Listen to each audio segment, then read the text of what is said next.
कभी अर्श पर तो कभी फर्श पर, कभी उनके दर तो कभी दर बदर, गमे आशिकी तेरा शुक्रिया, मैं कहां कहां से भटक गया। मैं आपको आज एक दिल को चीर देने वाली कहानी आप तक पहुंचाने जा रहा हूं। अगर आपको अच्छा लगे तो शेयर जरूर कर लेना, क्योंकि 30 साल की हमारी एक लखते जिगर की जिंदगी का सवाल है। एक तरफ हमारे नौजवान जुए के अंदर 30-30 लाख रुपए हार रहे हैं, और वही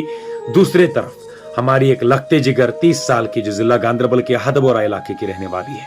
जो इस वक्त अलील बीमारी, कैंसर, सीए पेशेंट और लास्ट स्टेज है, और स्कीम्स के अंदर अपनी जिंदगी और मौत के बीच लड़ रही है। और आपको बता दूं कि इसके जो शरीक हयात है हिलाल अहमद भट्ट, जिनका अकाउंट नंबर देकर है,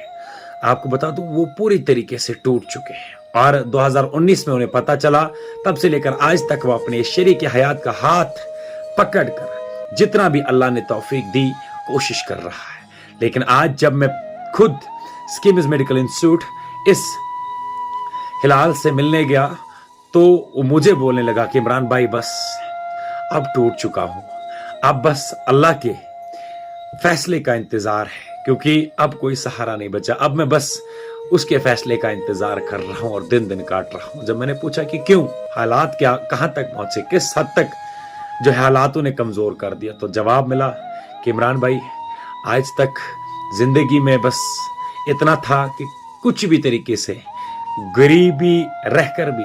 हम अपनी जिंदगी गुजार लें, लेकिन अब रब ने ऐसी आजमाइश में डाला है कि जहां मेरे पास अब न दाएं जाने के लिए कुछ है, न बाएं जाने के लिए कुछ है, न आगे है कुछ, न पीछे है कुछ, बस है तो अल्लाह का नाम है और इस कश्मीर कौम का सहारा है, जिनके सामने आज आप मेरी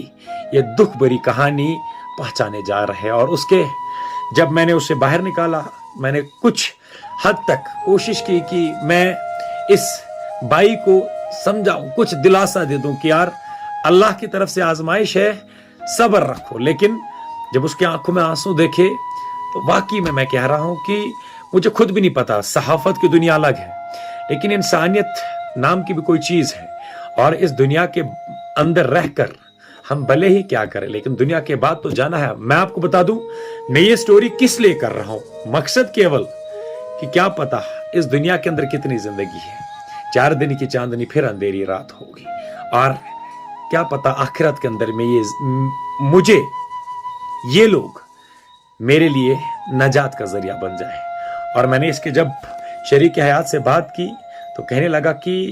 अब मुझे उतना दुख अपने आप का नहीं है जितना दुख मुझे अपने उस कमसिन उम्र की लखते जिगर का है जो हम दोनों के बीच में खड़ी है। और मैं इतना सोच रहा हूं कि अल्लाह ना करे अगर मेरी मेरी शरीक हयात को कुछ हुआ तो उस बेटी को मैं कल को जाके क्या बताऊं कि आखिरकार मेरी शरीक हयात और आपकी मां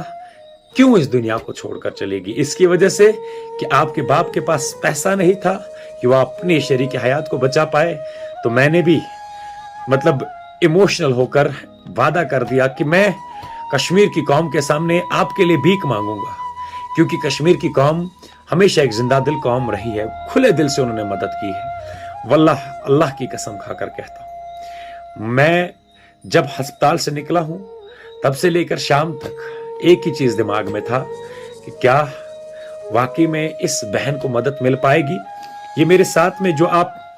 बाज़ाब्ता तौर पर सर्टिफिकेट देख रहे हैं, ये इसी डिपार्टमेंट में जहां पर इस स्कीम्स में एडमिट है, उसके एचओडी ने लिख कर दिया कि जनाब जल्द अज जल्द 10 लाख रुपए की अरेंजमेंट करे, क्योंकि 2 साइकिल डोज जो है इसको देने हैं, ताकि ये पेशेंट जिसका आखिरी स्टेज चल रहा है वो कहीं से स्टेबल रहे। और इसके पास, इस हिलाल के पास,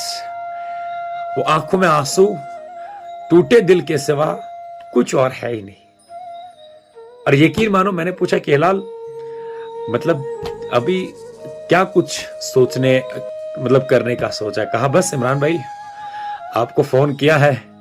आपको अपनी दुख सुनाने के अलावा कुछ और है ही नहीं। और मेरा भी दिल बस हल्का हो गया कि आपके सामने मैंने उस दर्द को बयान किया कि जो दर्द मैं शायद किसी और के सामने कह ही नहीं पाया। मैंने कहा हिलाल अल्लाह पे भरोसा रख और कश्मीर की कौम पे भरोसा रख, वो तुम्हारी मदद जरूर करेंगे। मेरा तो कुछ नहीं, मेरा तो कोई लेना देना नहीं है।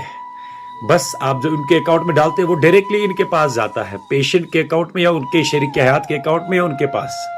मैं तो बस जरिया बन जाता हूं ताकि आखिरत के लिए, आखिरत में जो है मेरे लिए ये जरिया बन जाए। अब कई सारे लोग हमें फोन करते हैं, कुछ ऐसे भी होते हैं जिनको हम स्टोरी करने के बिना ही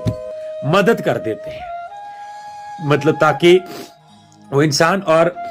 हम दोनों के बीच रहे और उन लोगों को सोशल मीडिया पे लाने की जरूरत नहीं जिन्हें कम अमाउंट की जरूरत होती है। हम अल्लाह के फजलो करम से अमाउंट मैनेज कर पाते हैं, लेकिन जहां पे 10 लाख रुपयों की जरूरत हो,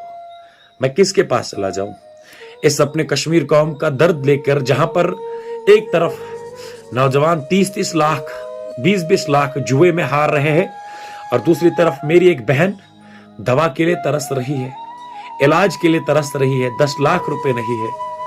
मेरी गुजारिश है जनाब, इस वीडियो को शेयर करें। अगर डोनेट नहीं कर पाओगे, कम से कम इस नियत से शेयर करें कि क्या पता आपके शेयर करने की वजह से कोई इनकी मदद कर पाए। मैं कसम खाता हूं, मुझे मेरे अल्लाह की कसम, आंखों में जो आप आंसू देख रहे हो ना, अब मैं कमजोर, मैं इतना स्ट्रांग था, मैं इतना मजबूत दिल का था कि कोई भी मेरे सामने कोई भी मामलात होते थे तो मुझे फर्क नहीं पड़ता था। लेकिन आज जब से कुछ करीबन 1-1.5 साल से ये हालात बीते हैं, जब इस तरीके के मामलात मेरे पास आ जाते हैं, मेरे आंखों से खुद आंसू टपकने लग जाते हैं। आखिरकार इंसान ही,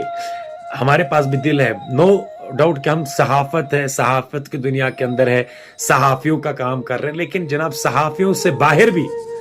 इंसानियत की दुनिया है। सहाफियों के बाहर भी हमें याद रखना है कि कल को जाके कब्र के अंदर जाना है, आखिरत में अल्लाह के सामने खड़ा होना है, और उस अल्लाह के सामने हम क्या जवाब दें। कि हमारे पास कोई बहन आई थी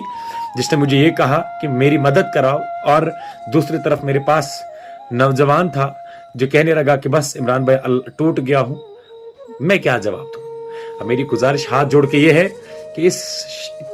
बहन की, इस लखते जिगर की मदद जरूर करें,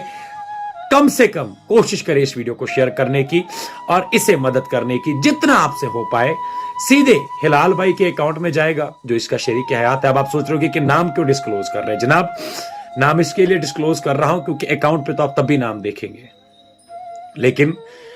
मसला यह है कि आखिरकार नाम नहीं बताऊंगा या इस बारे में नहीं बताऊंगा तो किस तरीके से आप लोगों को पता चले कि आखिरकार मामला क्या है। मेरी गुजारिश बस इतनी है कि इस वीडियो को शेयर करें और जितना हो सके इस